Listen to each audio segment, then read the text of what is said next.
in this episode of the Critical Oxygen podcast. What data do you need? Do you need my Oura ring? Do you need this? And I'll be like, I really want to know, like, how did you feel during the session? Does your rate of perceived exertion correlate with the heart rate we're seeing, or was it separated from that? All this stuff. And they're like, why does it matter to you so much how I feel? But it's, in order to apply all these principles on an individual level, that athletes' physiological and psychological sensations play a big role. Welcome to the Critical Oxygen podcast, where we help you optimize your physiology and maximize your endurance potential.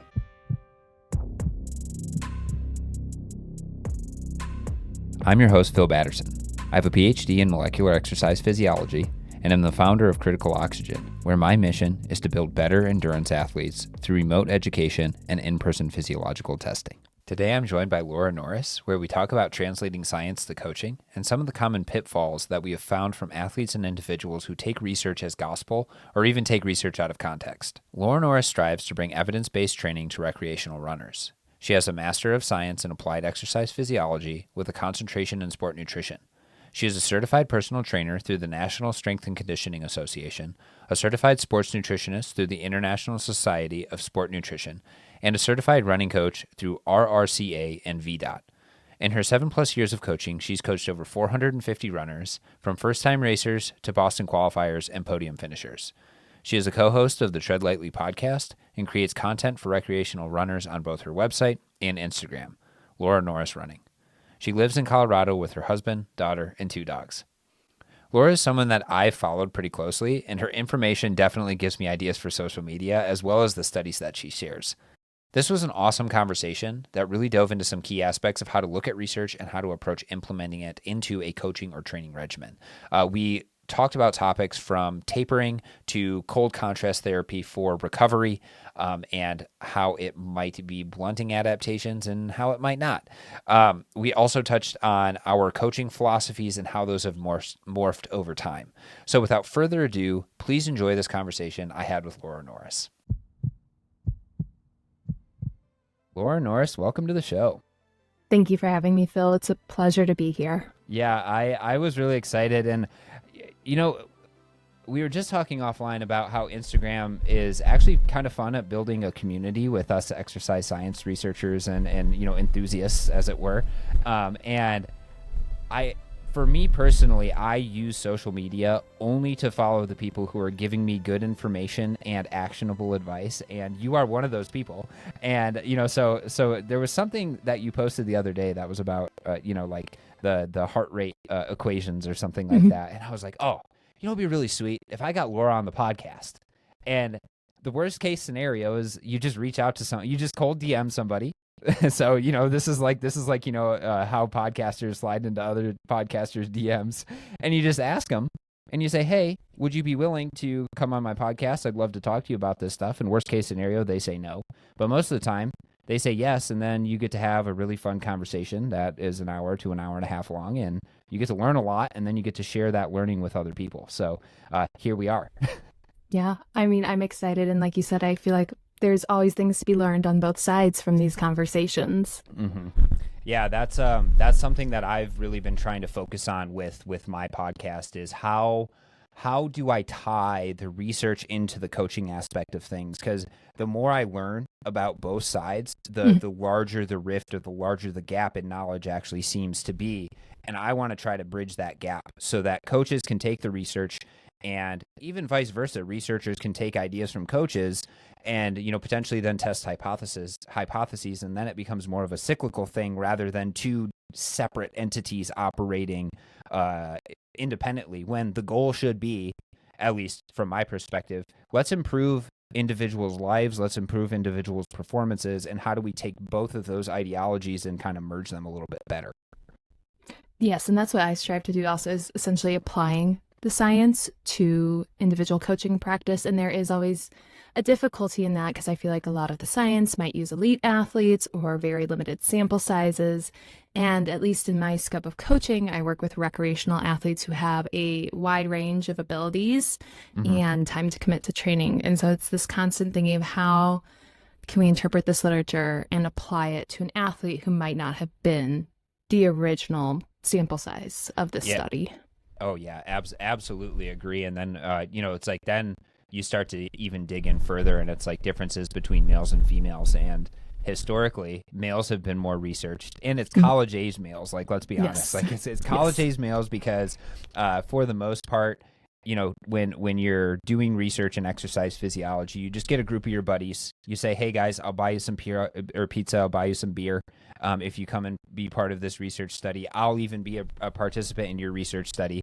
You get 15 people, and then, that's, how at least sometimes how it was approached. Now it's gotten a little bit better. Like during my PhD, we actually got funded to do a similar study in female mice that we were able to do in male mice earlier on. So there is money that is actually being funneled towards more research into, sex-specific differences, which is absolutely phenomenal. But the body of literature, I would say, if it's a stack of paper, is probably like 10 pages high for women and, hundreds of pages high for men. So we need to bridge that gap and get it more even, so we actually know what the heck is going on.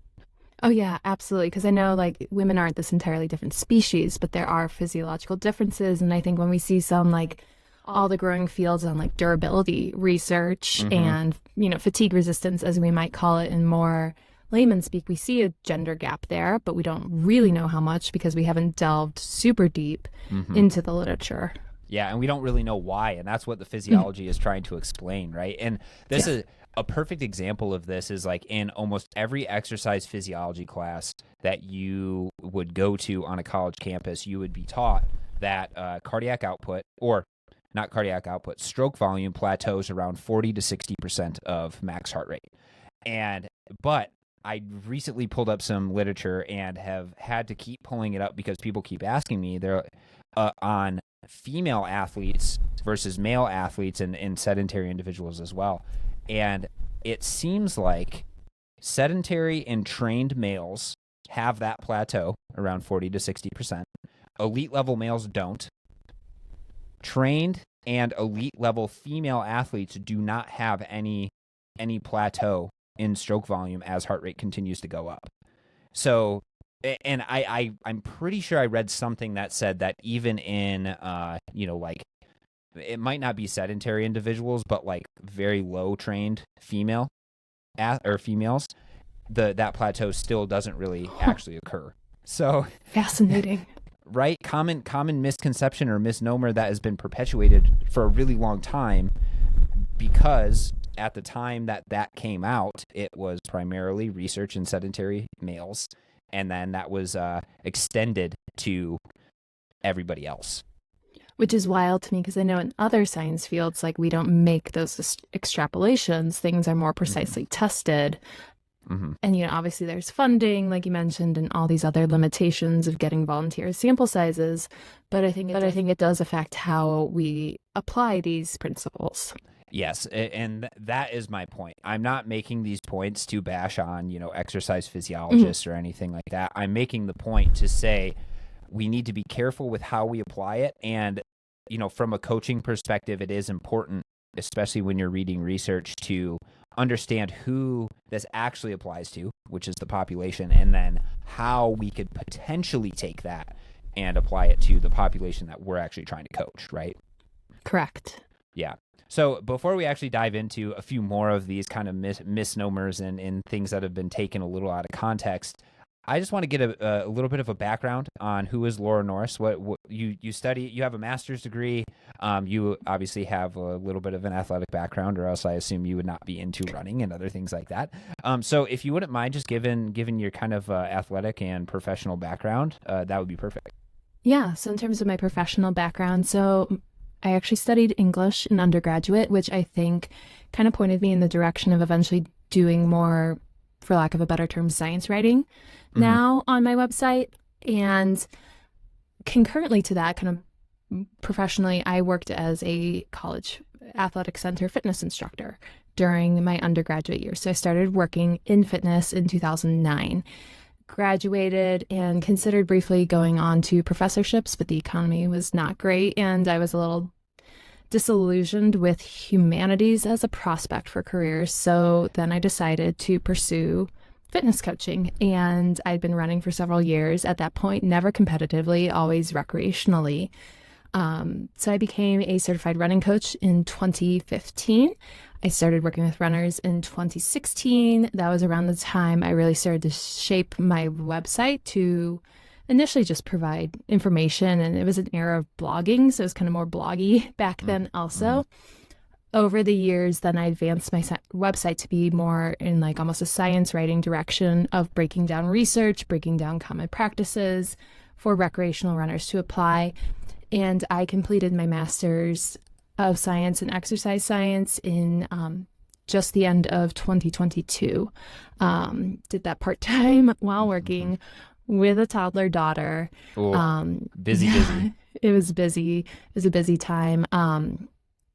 And since then, I've just been trying to like make sure I stay up on the most recent research, which is an ever-growing field. And since then, I started a podcast. I co-host the Tread Lightly podcast with Amanda Brooks. I've worked with, at this point, over 400-something runners. And, we're talking people who are podiuming at their marathons to people who are first-time 5Kers, with kind of a focused niche in the middle of that. My athletic background. So as I mentioned, I never competitively ran, but I did start running early college, late high school, so about age 18. Once I wrapped up my first master's degree in humanities, I dabbled more in races because running was what got me through a very unpleasant first master's degree experience when I was in humanities. And, I've never had huge accomplishments, but I've won a few age groups, won a 10K locally. Those are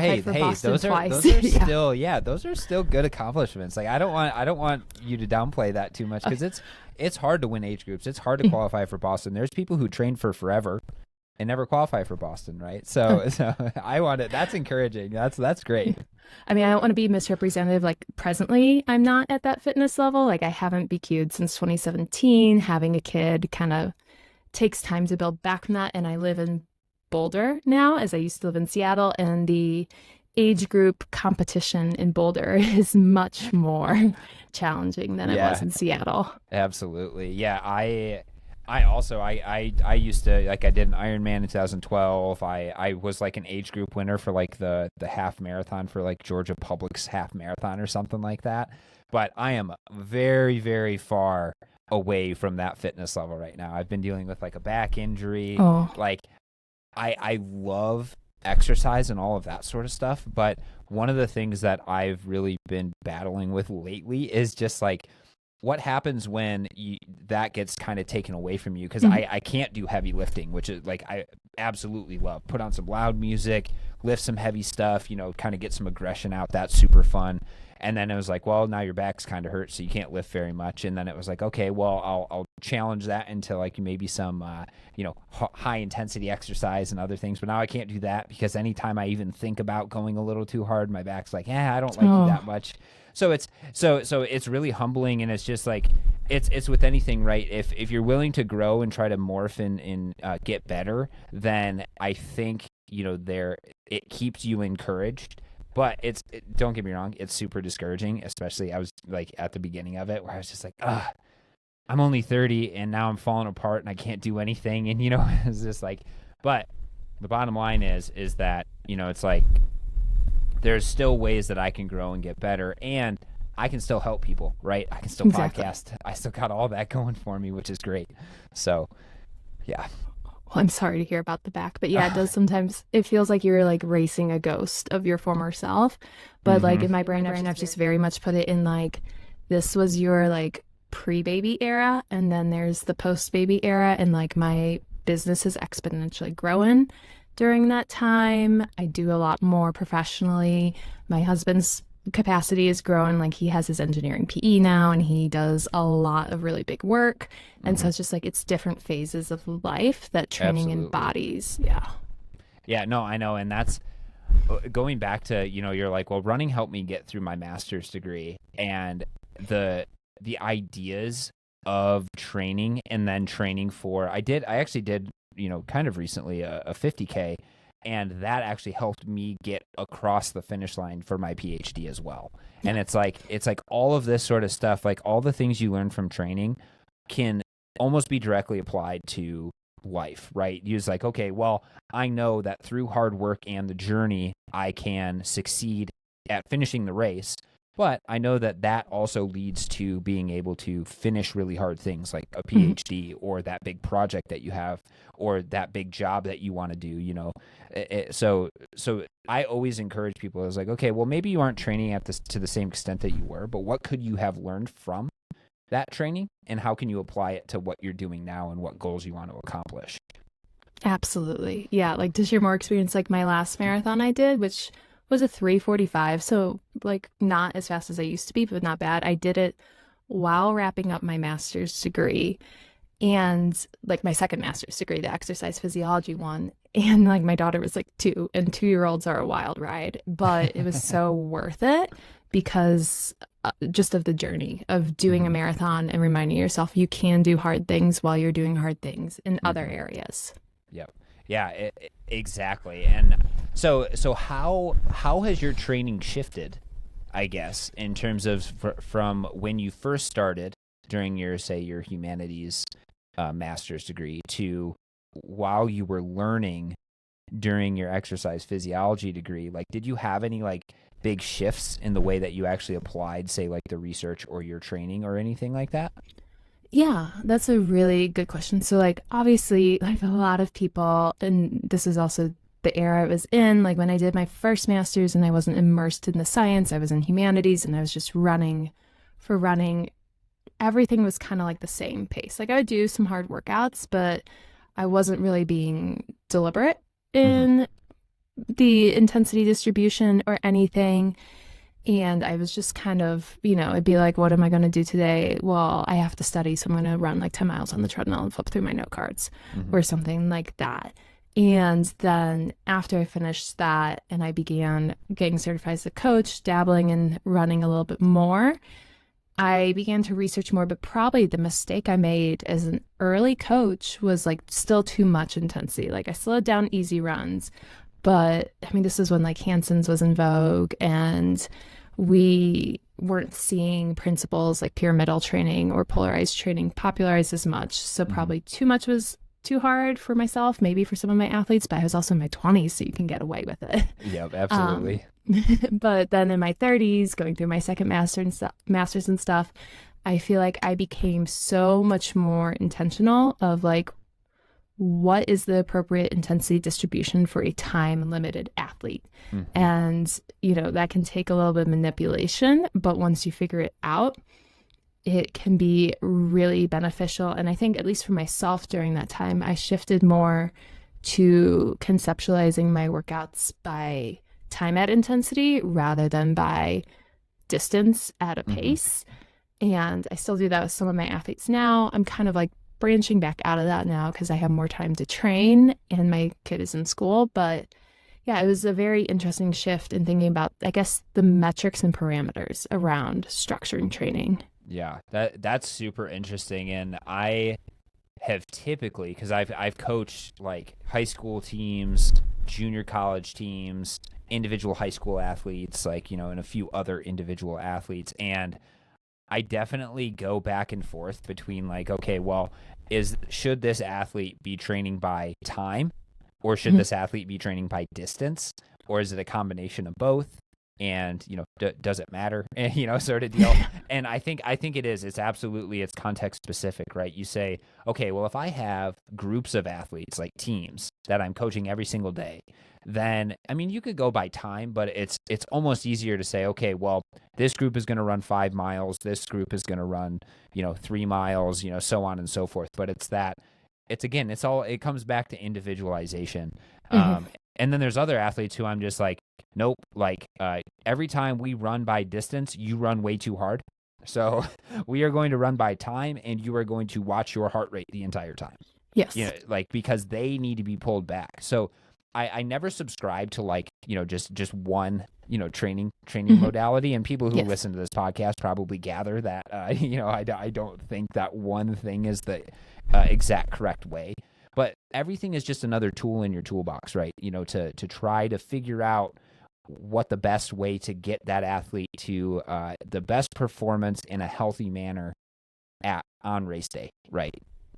Yes, absolutely. And like when I was a younger coach, I read every single methodology that I could get my hands on for that reason. So I never wholly subscribed to just Daniels or just Canova or any of the other many ones that we could list, but I kind of read them and took from them, like I'll just use an example, but like I have some male marathoners who need to work on their durability and not fading at the end of races, but they are like time limited and stressed. So we do take a little bit more of like a modified Canova approach with certain long run structures to work on that area. So what would that look like? Because admittedly, I don't know all like the different, coaching methodologies. I've just like picked up things without picking up what the labels are behind them. So no, and I probably won't do full justice to Canova because it's like a whole system, but it's this idea of like, it's a sort of a specificity applied in terms of pace. So like the idea that the closer you get to the marathon, the more work you do at 90 to 95 to even 100% of marathon pace. And so like for some of these runners, we'll do these long runs where they progress, say 90% of marathon pace to 95%. We'll do very large chunks of marathon pace workouts in their long runs. And it works for them because kind of like most of the week, they aren't doing huge volumes, so they can handle this on the weekend. I mean, they're still doing volume, don't get me wrong. But then this works on their fatigue resistance. It works on their specificity in the time that they have the capacity to really devote more time to training with their work schedule. Yeah, and actually, as you described that, so I kind of have, and I am sure this is somebody's training methodology, but I follow and listen and talk to Jonah Rosner a lot, he's phenomenal. If anybody hasn't heard him, he's been on the podcast a number of times. But the way he describes his kind of training progression is he starts with physiological adaptations kind of out on the very non-specific side of training. And then as you get closer, you kind of reach a point where it's like most of your stuff is going to be very, very specific. So you start non-specific, maybe if you're a marathoner, it's like zone 2 stuff and VO2 max stuff. And then by the time you get to that race, you're doing exactly like what you were saying is like long runs really close to marathon pace or goal pace. You're doing your easier runs, maybe obviously a little bit lower than that, but everything just gets more specific as you get closer to your race. And you're still, hitting the levers of, maybe a little bit of sprinting here, maybe a little bit of hopping and jumping and stuff like that here, all the things that you're trying to consistently develop. But yeah, that's how I view, or that's at least in part some of the ways that I would approach, developing an athlete. But obviously that's not going to work for everybody. Some people respond really, really well to like zone 2 stuff and super high intensity stuff, with just a little bit of specificity towards the end. Other people, it's like, don't respond to that stuff and need specificity all the time, right? So it's tough. It's wild. Yeah. It is tough. And it takes time to like learn an athlete. Like I have a few athletes who don't respond super well to high intensity. And so like we'll be training for like shorter distance stuff even, and we'll be doing still like a lot of threshold work because for some reason or another, that's what they respond best to. And that's not to say we 100% avoid the other workouts. It's just changes in periodization and the frequency of certain stimuli.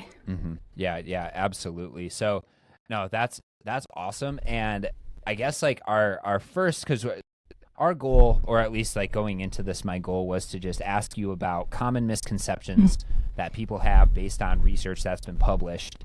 And, along the lines of, training and stuff like that, I think tapering is always a big topic.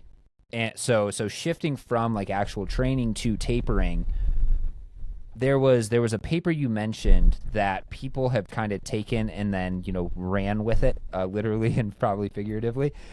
Would you mind describing that, and then maybe what the misconceptions are, and then how you would probably interpret it as opposed to, how it's generally being interpreted? Yeah, so the paper was a 2021 publication in Frontiers of Sports and Active Living, and it was titled Longer Discipline Tapers Improve Marathon Performance for Recreational Runners. And this came out like, a couple of years back now. And I remember when it came out, people took it as this absolute proof, which I know is always a tricky word for those of us more immersed in the field. Yeah. Absolute proof that like runners should always do 3-week tapers for a marathon, because the study used a bunch of retrospective data.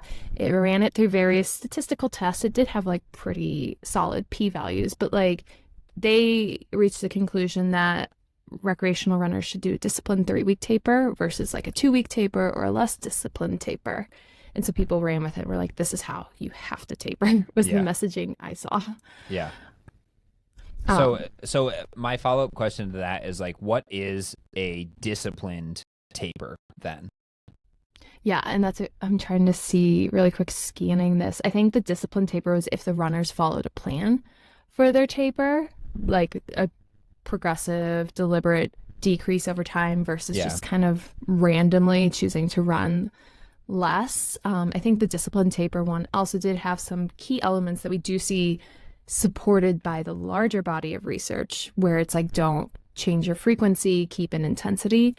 As those with the less disciplined tapers, I think, were more prone to remove intensity or change their frequency. Yeah, absolutely. It's like immediately when you started to describe that, I'm like, well, I think there's principles that we can pull out here, right? Absolutely. I don't think that, 3 weeks might be the magic number for some people, but I know people and I've trained people who like, they seem to race better on a very minimal taper because we're not accumulating like so much fatigue that they're going into their races tired.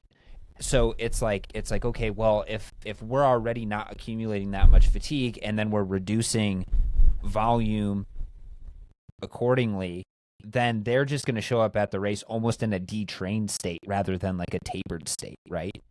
Absolutely. Like, especially for, say, lower volume recreational athletes, or, for all the reasons you said, if we didn't hit a stage of functional overreaching in training for one reason or another, a long taper can have more detriment than positive, because ultimately with a taper, like we want to remove stress, we want to let the nervous system recover, we want glycogen to replenish, etc.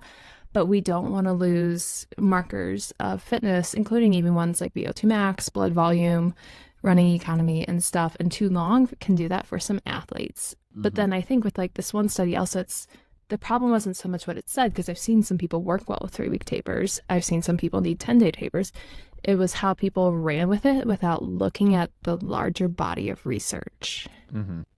Yeah. So people just picked, they said, okay, well, this meta-analysis shows or proves, and I and for people who aren't watching this, I just put that in air quotes, that a 3-week taper that is disciplined is, the end all be all most effective thing, right? As opposed to, and you mentioned something too that said the p-values were significant, but I will also push back and say, when you have a large enough sample size, it's a lot easier to get statistical significance with things. So there's if I don't know how many people they analyzed, but if there were thousands of people that were analyzed in this, then you could get a significant p-value.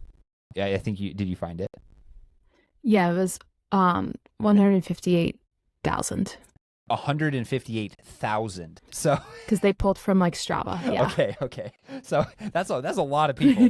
So that's a lot. You could get a statistically significant value, but also let's talk about this.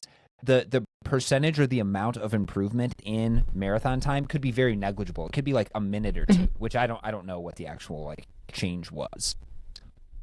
Yeah, like looking at it, was like the median change was 5 minutes, 34 seconds, or about 2.6%, which, is decent. But at the same time, like, we're not looking, they aren't reporting like what did a disciplined 2-week taper look like for some people. Like, I feel like with that large of a sample size, there's going to be so many outliers that are getting missed in these averages. Oh, absolutely. That's kind of, with where things started was like the heart rate equations, right?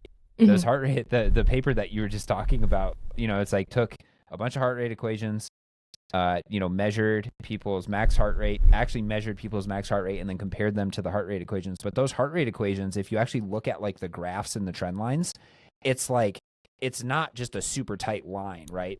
It's a smattering of people, hundreds of thousands of people all across the line that just trends down over time. So you're going to have people who this trend line is going to greatly over predict what their max heart rate is, or greatly under predict what their max heart rate is. And I imagine it's changes in performance are probably the same way for the type of taper that you're doing. Is like, you could have somebody who is a super responder to 3-week taper, and then you could have somebody on the other side of things who's a absolute, like a negative responder to a 3-week taper.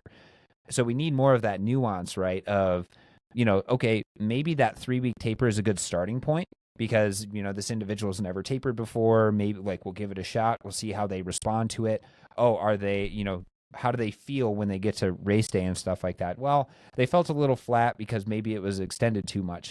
You as a coach, the awesome thing is like, you don't have to be beholden to that science just because it said statistically significant proof that, this was the best taper. You can say, okay, well, we're going to change it to a 2-week taper this time. Or we're going to do a 10-day taper or whatever it is. But I think too, what people are missing are those principles. So for you, when you're coaching an athlete, what sort of principles or what sort of guidelines are you following in terms of, like how to actually apply a taper? Yeah. I mean, so when we look at like not just this study, but like the larger body research, like including some that came out in 2023, the things we really see is that a taper should maintain your frequency, it should maintain intensity, and it should be disciplined, like the study was saying. So we're not just like, throwing out a random number generator to pick your mileage for that day. Usually what I kind of begin as a framework is thinking about like the week of, we do 40% of your peak volume or 60% reduction if people prefer to think about it that way. 2 weeks out is about 60 to 65% of your peak volume, or roughly a 35 to 40% reduction.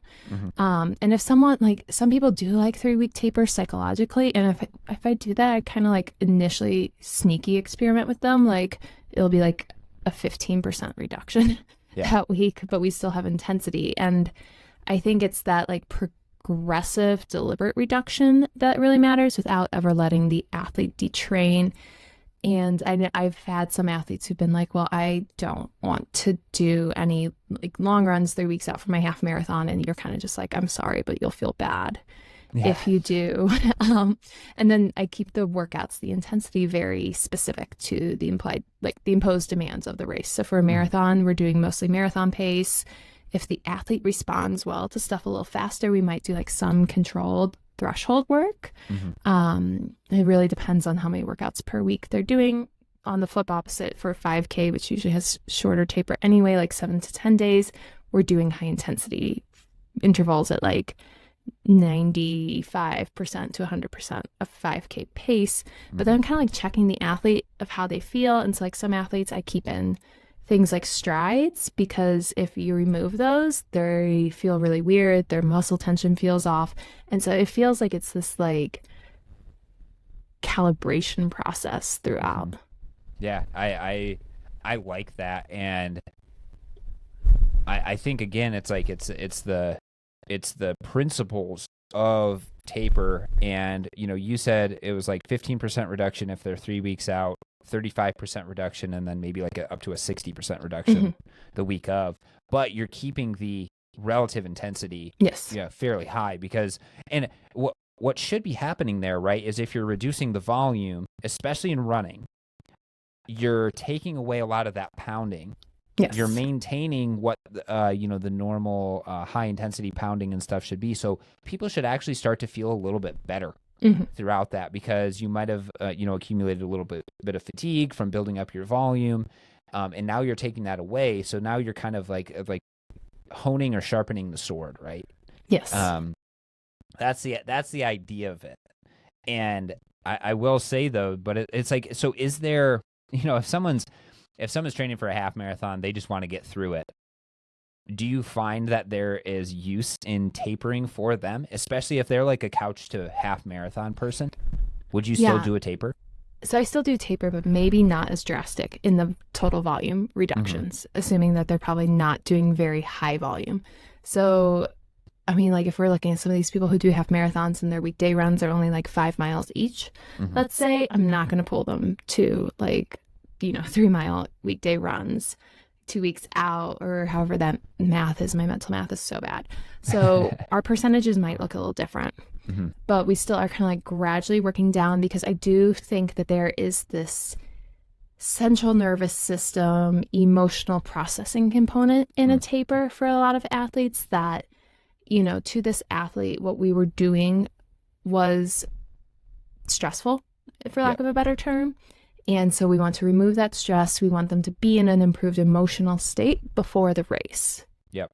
Yeah, I think too, when we say stressful, normally, I think, oh, physiological stress, but no, you're also taxing them emotionally, because doing consistent training time and time and time again can get emotionally taxing, right? I'm sure all of us have had those days where it's like, I just don't want to do what my coach told me to do. I don't want to be on the bike right now. I don't want to do any of this. And, it's like there's a fine balance between burning out and, doing, a proper amount of work before your race. But I think, then taking off that, say, for example, if you had somebody who is training 2 hours a day and then, 60% reduction is less than an hour a day of training, that's like, oh my gosh, I have a significant proportion of my day that is now open to other things. So it should essentially alleviate a little bit of that, like you were saying, emotional pressure as well. So you should get to the start line feeling a little bit lighter, in the sense of like, I don't have these emotional burdens of having to train all the time. I felt like I could get some stuff done. I didn't have to do as many trade-offs,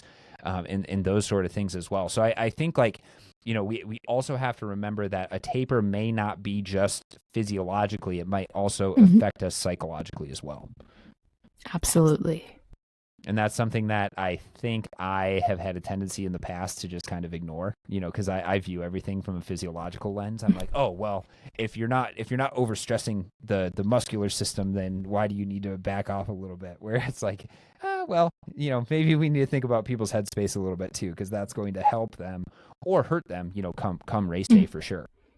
Oh yeah, definitely. And like, especially like I mentioned, I work with a lot of recreational athletes. They're working, they have kids. Like, I always think, I'm like, everyone's mental space is looking so much different. So I always try to figure out, like, throughout training, where is this athlete's mental space?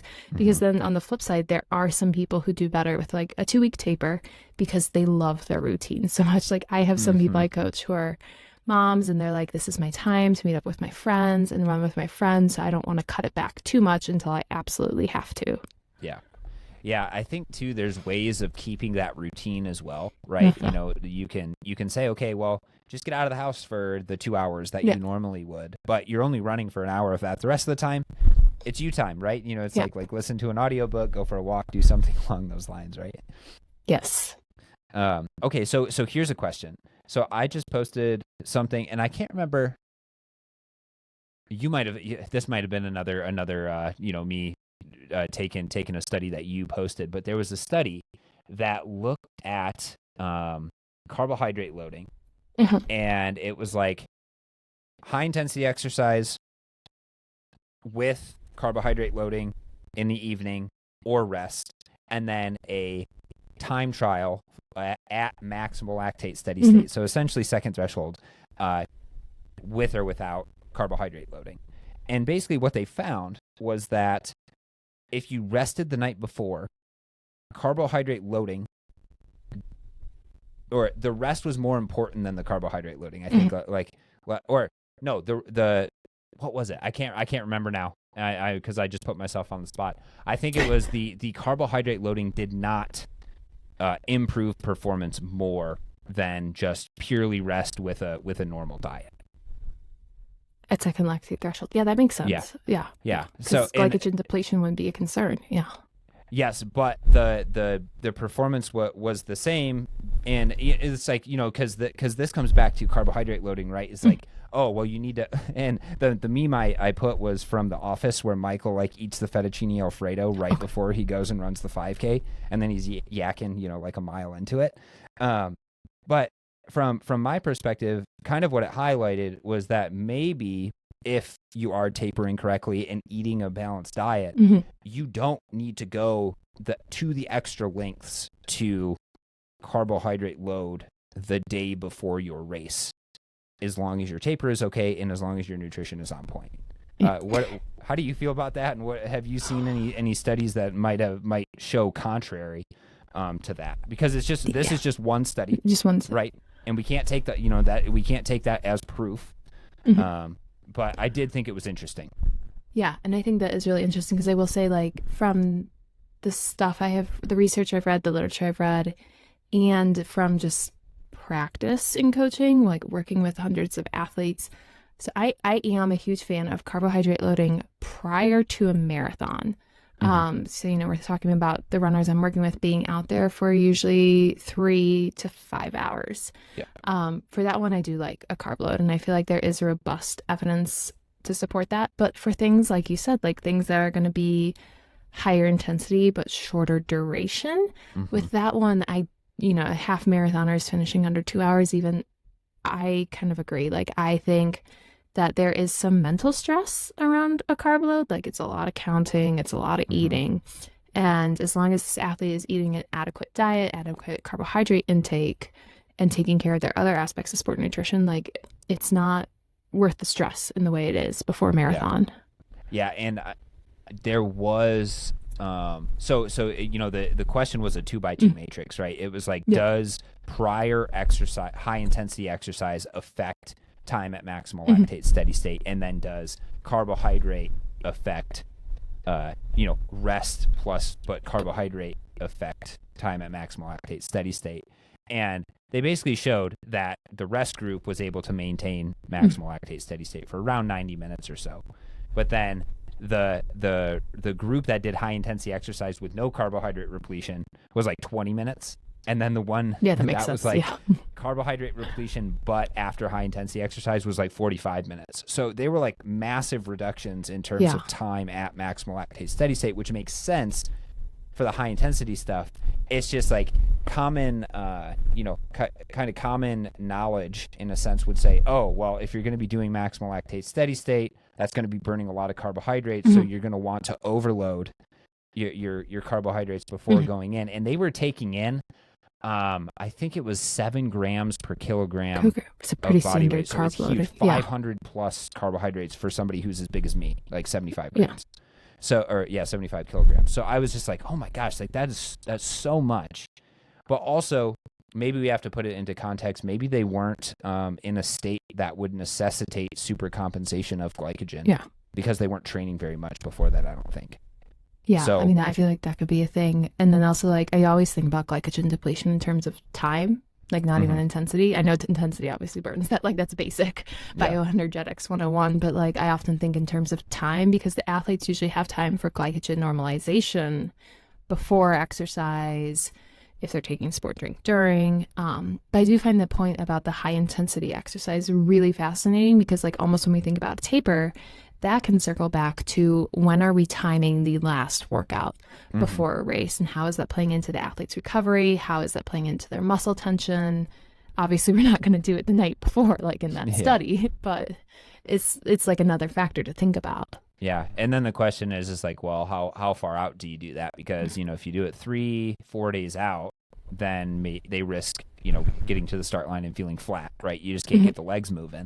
But if you do it too close, obviously the night before, which would be, if you have a coach that's prescribing you high intensity interval training the night before, run the other way and get a new coach.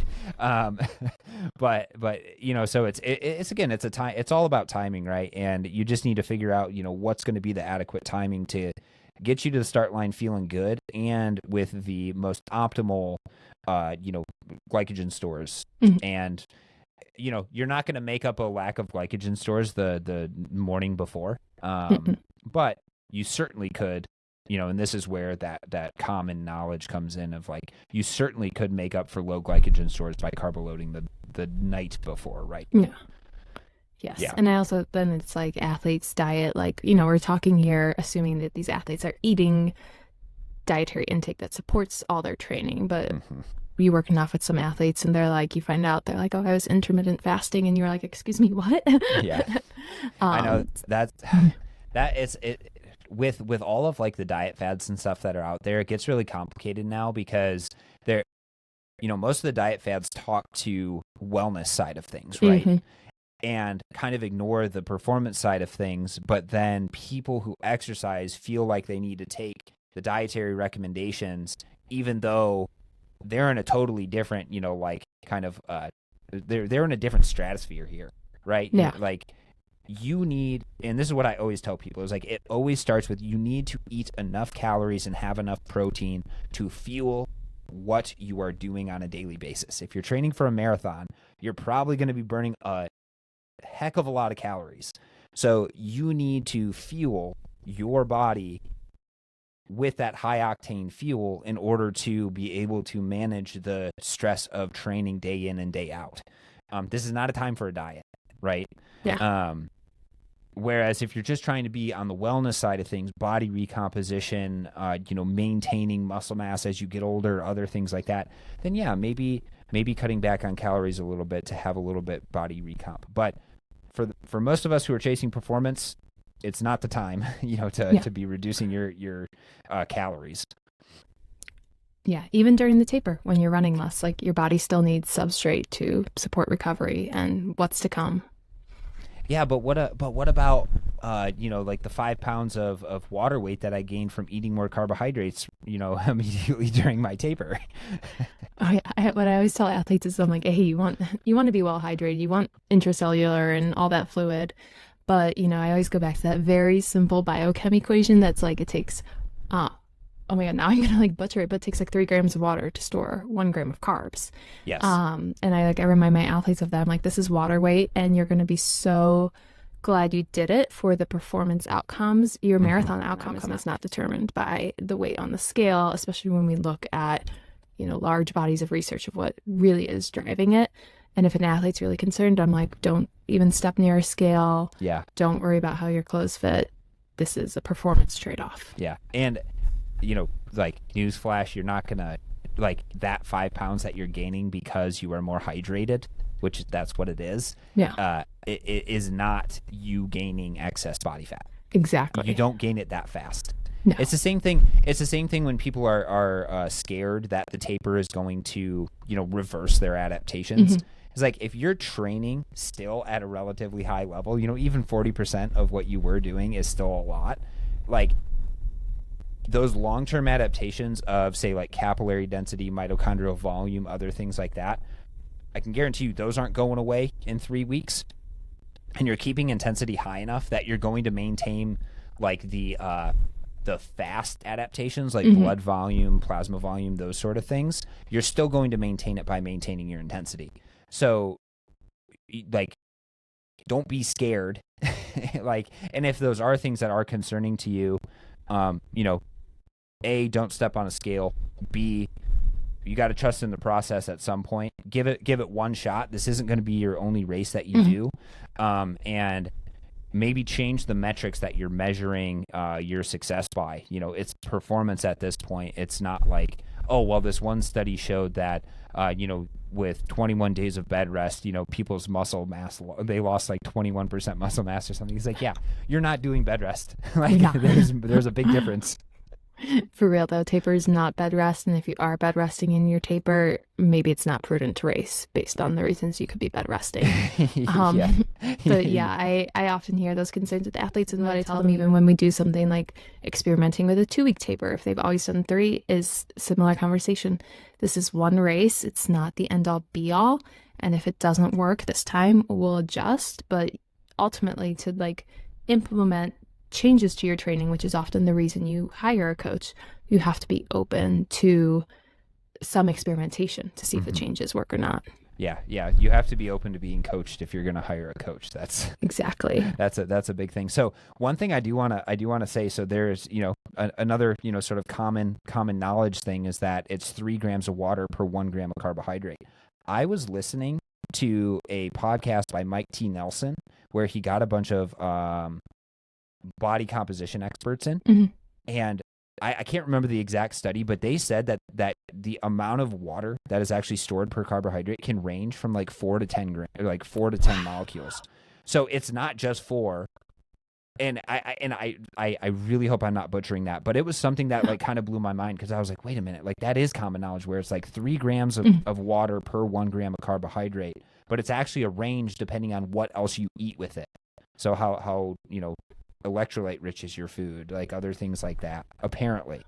I mean, yeah, that makes a lot of sense to me, especially we've been seeing all this like new stuff on like hyperhydration the day before event, like upping your sodium to hydrate more. And yeah, so I mean, that doesn't surprise me, but I'd never heard of that. So I learned something new today. Yeah. But that's it, that's just kind of, like even we are unfallible, or are fallible, right? Are not unfallible in terms of, it's like one body of research or one piece of research might come out, but that's the cool thing about research, is that it's always changing and it's always answering and expanding on questions. So you can change your mind based on the new evidence that is then coming out, right? Yes. Yeah. Oh, yeah. And So, I feel like that's a mark of a good coach, is that they've maybe changed their mind on things over the years, because we've seen our field evolve rapidly in the last 5 to 10 years, and some things like fueling recommendations and stuff, where ultimately, like if a coach is keeping an evidence-based practice, they probably have changed their mind compared to what they were doing 10 years ago. Yeah. And I mean, speaking of that, right,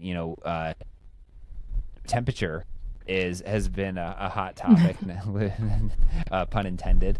But it's like, it used to be, okay, well, cold is good for reducing inflammation, acute injuries, other things like that. And then people took it to being like, okay, well, all acute inflammation is bad.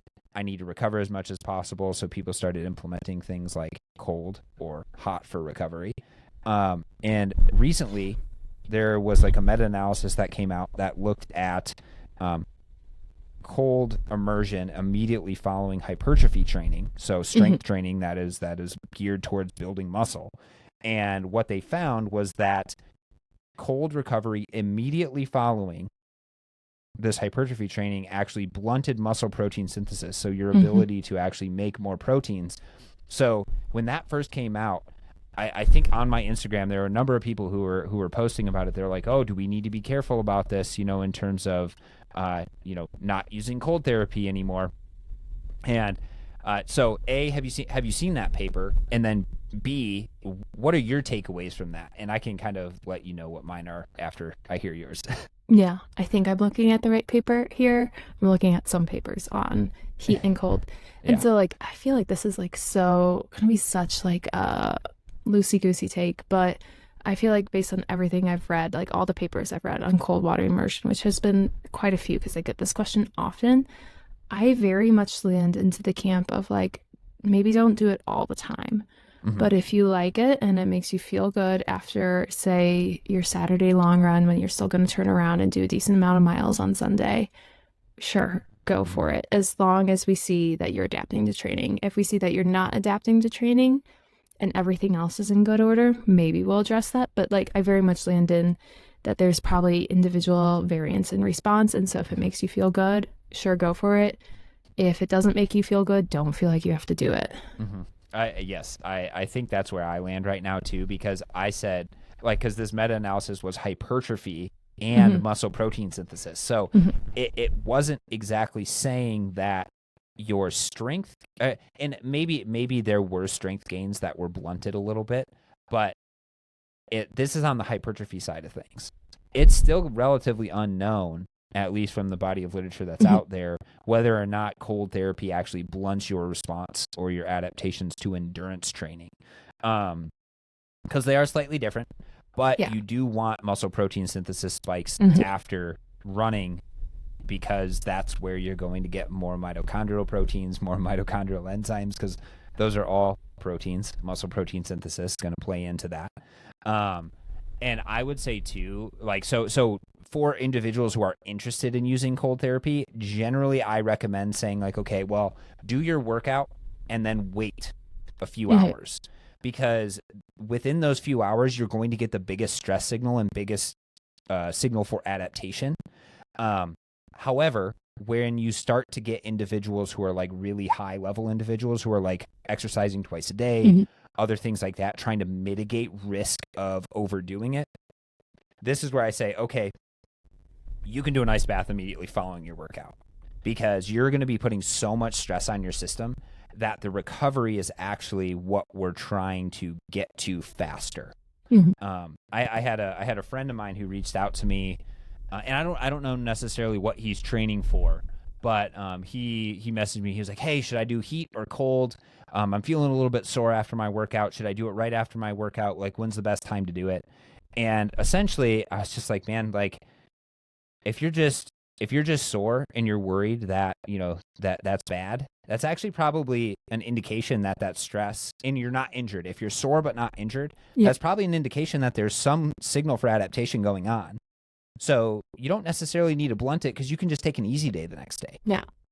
So that's kind of the camp that I run into. If you're trying to mitigate swelling or an acute injury or something like that, it seems like ice a little bit outside of that like acute phase to blunt the pain. Like for my lower back, actually an ice bath is amazing. Heat doesn't really help it. So I've been using that a little bit just to alleviate the pain, but I'm not disillusioned that that's going to all of a sudden, you know, help me recover better or something along those lines. There's a lot of other things I need to do in order to fix that. Oh yeah, and that's like what I talk about with my athletes a lot. If they're asking about recovery modalities and stuff, you know, I'm sore, which soreness can happen, is, you know, I'll be like, well, are we eating enough protein? Are we eating enough carbohydrates? How does your fueling look like within long sessions? How is it looking after? How is your sleep? Enough? Yeah. How's your sleep? And all these other things that are like larger drivers of recovery. And if those are all in good place and you want to take an ice bath, great, go for it. But don't think an ice bath is going to solve your problems if you're not getting any protein at all within hours after exercise. Yeah, there's a lot bigger rocks, and there's a really good YouTube video that you know, kind of goes through like focus on your big rocks, then focus on the pebbles, and then the sand. So depending on where you're at, you know, cold therapy could be kind of like those pebbles, or it could be the sand, right? Yes. You know, it could be one or the other, but it's definitely not a big rock. Like doing like a cold plunge or sauna or something like that is not like a big rock you absolutely need to focus on. Now, if you're thinking about like the wellness space and you don't exercise very much, then like a sauna for 30 minutes or 45 minutes may be a big rock in terms of reducing risk of cardiovascular disease. Oh, so, yeah, because it's going to, Yeah. So there, you know, and that's based off of a lot of Finnish literature where a lot of these Finnish individuals do tons and tons and tons of sauna and other things like that, minimal exercise, and they have extremely good cardiovascular systems. So it's context specific, right? And this is like kind of the whole point of this whole conversation is like, well, one thing might have been, you know, published, but that doesn't mean we have to take that as quote unquote proof that a truth exists. Remember, hypotheses can only be disproven. They can't actually be proven correct. So you have to say, okay, well, what can we learn from this? Where can we take it? How can we apply it to ourselves and our training? And if something else comes out that is kind of contrary to that, okay, well, maybe I need to rethink how I'm approaching this, right? Yes, yeah, exactly. Like, be open-minded, not so open-minded that like you lose a direction or pattern to your training because you're constantly changing your approach, but open-minded enough that when presented with convincing evidence, you adapt. Yeah. And I think too, it all comes back to, you know, focusing on principles of adaptation. And this is, again, it's like, you know, there's so much technology out there that like if you really wanted to, you could probably use a different wearable every single day of the week to measure something similar in your body. But the problem is if you're, exactly to your point, if you're always jumping around, then you're never going to know if changes are noise based on what you're changing, or if that's truly change based on the adaptations that are occurring. Yeah. I mean, it's all about patterns, and it takes a wearable's algorithm a while to learn your patterns even. And again, it's just an algorithm. It's prone to error and noise. I mean, so is a human, but like Yeah. sometimes with athletes, I tell them, like, I'll be like, don't read too much into what your HRV is, because your watch could be saying, oh, you're not recovered, your HRV is this, but you might feel great. Mm-hmm. Yeah, I did just on the topic of HRV, I did a really good podcast with Marco Altini, who's the founder of HRV for Training. And he was telling me, so sometimes wearables measure your HRV in the beginning, like as an average over the course of the night, but then other wearables measure it right in the morning when you wake up. And both of those are affected actually differently by your, by how you are living your life. So the ones that measure over the course of the night are more affected by what you ate before you went to bed, what you drank before you went to bed, if you were stressed before you went to bed. Those are all things that could affect your HRV negatively. Whereas on the flip side of things in the morning, because all of that stuff is so far gone, hopefully, that should really be affected by your daily stress and your training stress and your overall life stress. So that really kind of changed my way of thinking about it, because I use the Oura Ring.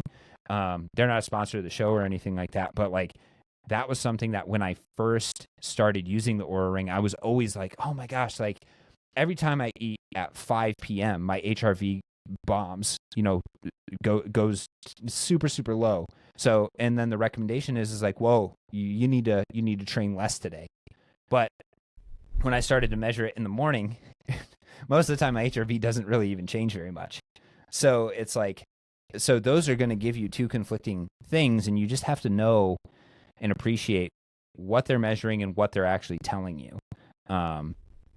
So that was a long rant just about being aware, being wary of, one thing being kind of like the holy grail of telling you exactly what it is. Just like one paper isn't going to tell you exactly how to train. It's using the resources like a great coach like Laura, a great scientist like Laura, who's good at communicating that sort of stuff, and trying to actually be able to decipher this and make informed decisions, right? Because you need to let's live a little bit higher in terms of our problem solving ability. That's kind of my point. Yes. Yeah. I think sometimes some of my athletes get befuddled or frustrated when they'll be like, well, what data do you need? Do you need my Oura Ring? Do you need this? And I'll be like, I really want to know, like, how did you feel during the session? Does your rate of perceived exertion correlate with the heart rate we're seeing, or was it separated from that? All this stuff. And they're like, why does it matter to you so much how I feel? But it's, in order to apply all these principles on an individual level, that athletes' physiological and psychological sensations play a big role. Yeah, absolutely. And I think technology and studies and other things like that are really good ways of informing us and in providing at least a guidepost. But then, yeah, that's when you're coaching individuals, you have to coach the individual. You can't coach the population as an individual, right? Yes, that's a great way to put it. Yeah. Awesome. Well, Laura, thank you so much for coming on. I really enjoyed this conversation. I love nerding out and talking science and all that sort of stuff. So I really appreciate that. If you guys have any questions for myself or Laura, you can always find me on Instagram at Critical02. Feel free to reach out, DM me with any questions on, this sort of stuff, any papers that you find are interesting that you want me to go over. I'm sure Laura is probably willing to invite people for questions and those sort of things. Yeah. She posts really, really good, like science-backed informational content. So go ahead, check her out. She's at Laura Norris Running. And then she also has a podcast called Tread Lightly Running. Or is it Tread Lightly Running? Yeah, the podcast is just Tread Lightly. Our Instagram handle is at Tread Lightly Running. Okay. Yep. So that's what I was reading off of my notes. So yeah, so she's got a podcast. You can find other information about that on at Tread Lightly Running on Instagram. And if you guys are on Spotify and you're getting to this point in the episode, feel free, or I'm asking you to go and leave a 5-star review. That really helps us, push the Critical Oxygen podcast out there for more people. And as always, if you guys have any questions or any, constructive criticism, I'm always willing to listen and entertain those ideas. And until the next podcast, we'll catch you guys later.